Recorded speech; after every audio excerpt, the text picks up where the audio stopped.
Coming to the end of the third quarter. LeBron James, a shot at history.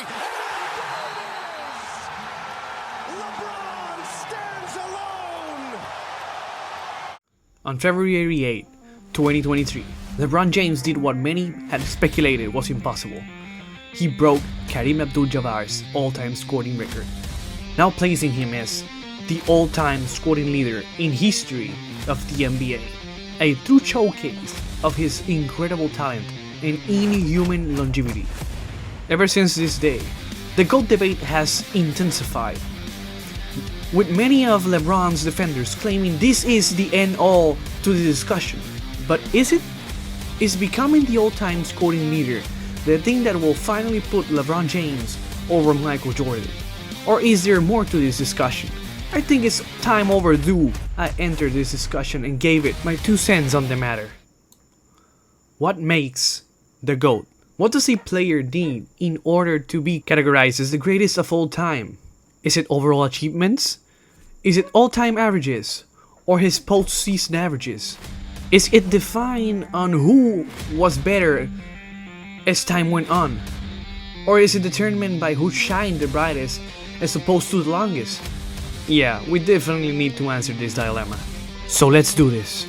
Okay, so in order to prepare for this incredible task, I sat down, I thought, I researched, I prepared myself for this discussion, and I came up to a decision, a perfect solution to be evaluating both players in 5 different main categories, each category with its own subcategories, in order to come up with the most logical and objective answer to this debate.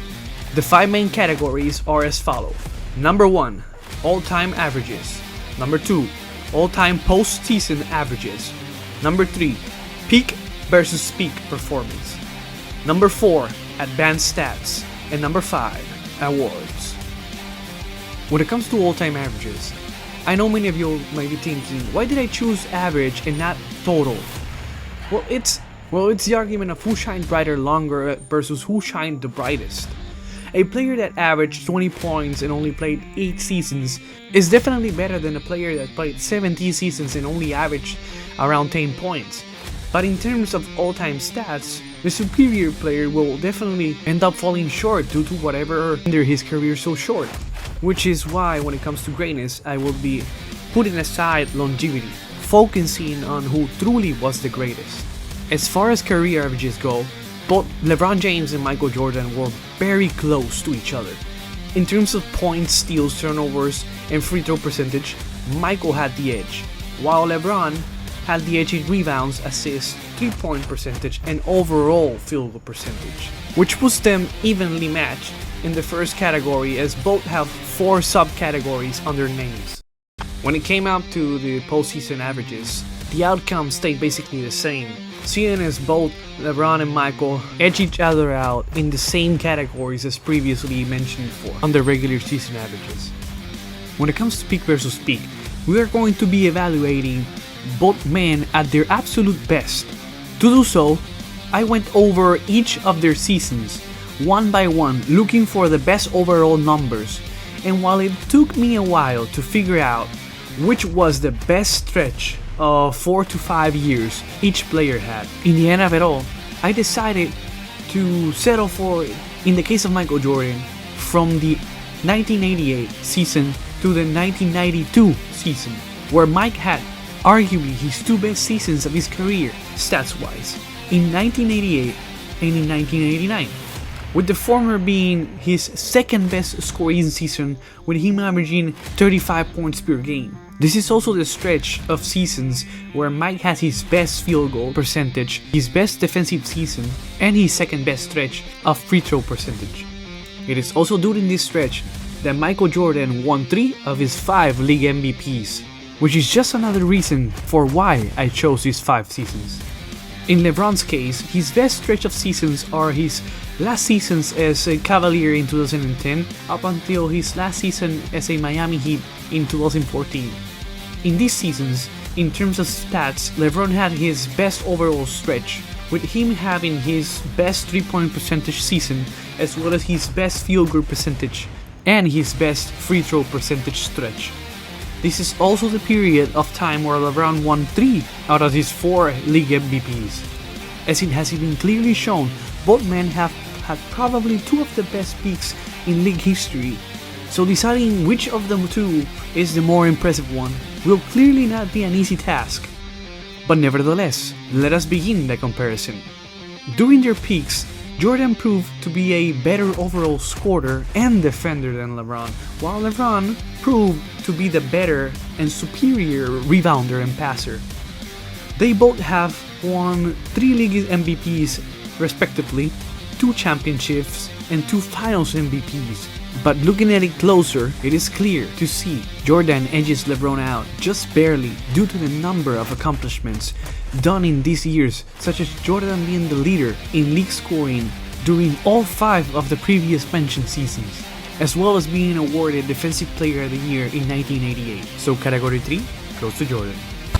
In the advanced stat department, we will be looking into both defensive and offensive BPN, which stands for box plus minus, PER aka player efficiency rating, win shares for pure 48, VORP, and true shooting percentage.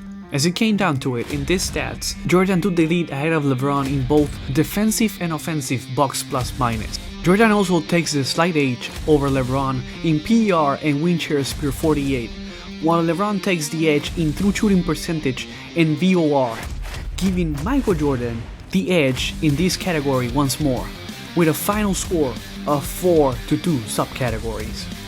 Category number 5 is overall awards. This is where Jordan starts to leave LeBron behind. After all, this is his realm. Jordan edges out LeBron 6-4 championships as well as 6-4 in finals MVPs. He also edges him out 5-4 in league MVPs, 1-0 in defensive player of the year. He edges LeBron out 10-1 in league scoring titles. Still leader titles, he goes 3-0. All defensive teams, Jordan has 9, LeBron has 6. LeBron's only saving grace is his All-NBA team selections, where he edges Jordan out 18-11 selections. LeBron has also earned the league's assist leader once, as opposed to Jordan, who has never done it. All that said, category 5 definitely goes to Michael Jordan. After great consideration and careful evaluation of all main 5 categories, I think it's clear who our winner is for the title of Basketball GOAT. The battle was a pretty close one, closer than most stands from each side think, with both men edging each other out in various categories. But after all was said and done, the GOAT title goes and still remains on the hands of Michael, His Airness Jordan. This was a very challenging and fun video to do. If you guys like this type of videos, where I put players head to head, let me know in the comments and please subscribe to my channel. I will be uploading lots of fun and interesting content. And before I go, do not fear my LeBron fans, for while Michael's career is already in the books, LeBron seems to still have a few more years to it.